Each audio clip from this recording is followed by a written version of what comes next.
चंदन आईने के सामने खड़ा हो जाता है और एक फोटो लेता है। तभी वह जो देखता है उसे देखकर उसके होश उड़ जाते हैं। वह देखता है कि उसके कंधे पर एक चुड़ैल बैठी है और वह चुड़ैल चंदन को ही देख रही है। एक चंदन नाम का आदमी था।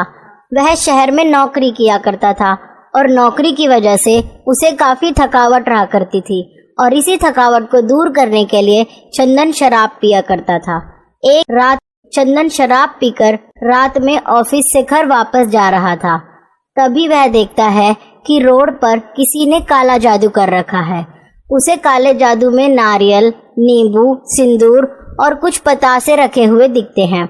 चंदन कहता है, अरे ये काला जादू पता नहीं कौन कौन लोग कर देते हैं। जादू टोना टोटका, आज मैं इस टोटके को तोड़ दूंगा। मैं भी देखता हूँ कौन सी चुड़ैल आती है और कौन सा भूत आता है। यह कहकर चंदन उस टोटके को पैर से मारकर तोड़ देता है और नारियल को जमीन पर मारकर फोड़ देता है। नारियल फोड़ने के बाद चंदन कहता है, यह नारियल तो खराब हो जाएगा, मैं इसे खा लेता हूँ। फिर चंदन उस नारियल को खा लेता है और चंदन घर जाने लगता है। लेकिन अब चंदन अकेला नहीं था। चंदन घर जाकर सो जाता है। अगले दिन जब चंदन सोकर उठता है तो उसकी आंखें एकदम लाल थी और सर भी बहुत दर्द कर रहा था और उसका पूरा शरीर दर्द से टूट रहा था। चंदन, इतना सर दर्द क्यों कर रहा है? मैंने तो इतनी शराब भी नहीं पीती। एक काम करता हूँ, आज ऑफिस से छुट्टी ले लेता हूँ। चंदन ऑफिस से छुट्टी ले लेता है और घर पर ही आराम करता है।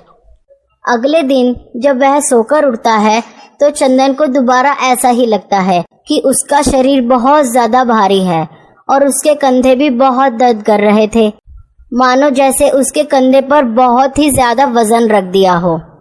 चंदन, अरे भाई ये क्या हो रहा है मेरे साथ? ऐसा लगता है कि कोई कंधे पर बैठा है। मुझे डॉक्टर के पास जाना चाहिए। चंदन डॉक्टर के पास जाता है और कहता है, डॉक्टर, कुछ दिन पहले मैंने बहुत शराब पी थी, शायद ये उसी की वजह से हो रहा है। डॉक्टर उसे कहता है, ठीक है, मैं दवाई लिख देता हूँ, तुम वहाँ जाकर मशीन पर अपना वजन करवा लो। चंदन जाता है और अपना वजन करता है। वह वजन देखकर बहुत हैरान हो जाता है। चंदन देखता है कि उसका वजन 130 किलो है। चंदन डॉक्टर से कहता है, मुझे लगता है कि आपकी वजन तोलने वाली मशीन खराब हो गई है। मेरा वजन 130 किलो दिखा रही है। चंदन अस्पताल से घर पर आ जाता है और सोचता है कि आखिर मेरे साथ ऐसा क्यों हो रहा है। तभी चंदन को याद आता है कि उसने रास्ते में एक टोटका तोड़ दिया था। चंदन तुरंत ही अपनी माँ को फोन करता है और उन्हें सब कुछ बताता है। माँ, मैं कुछ दिन पहले शराब पीकर आ रहा था और रास्ते में एक टोटका दिखा, तो मैंने उस टोटके को तोड़ दिया और नारियल खा लिया। उसी के बाद से मेरी ये हालत हो गई है। चंदन की माँ यह सुनकर बहुत हैरान हो जाती है और कहती है, चंदन बेटा, तू चिंता मत कर, मैं कुछ ना कुछ करती हूँ। चंदन की माँ एक तांत्रिक बाबा के पास जाती है और उन्हें सब कुछ बता देती है। तांत्रिक बाबा चंदन की माँ को कहता है, तुम एक काम करो, चंदन को बोलो कि एक बड़े से आईने के सामने खड़ा होकर अपनी एक फोटो ले और मुझे बताए कि उसे फोटो में क्या दिख रहा है।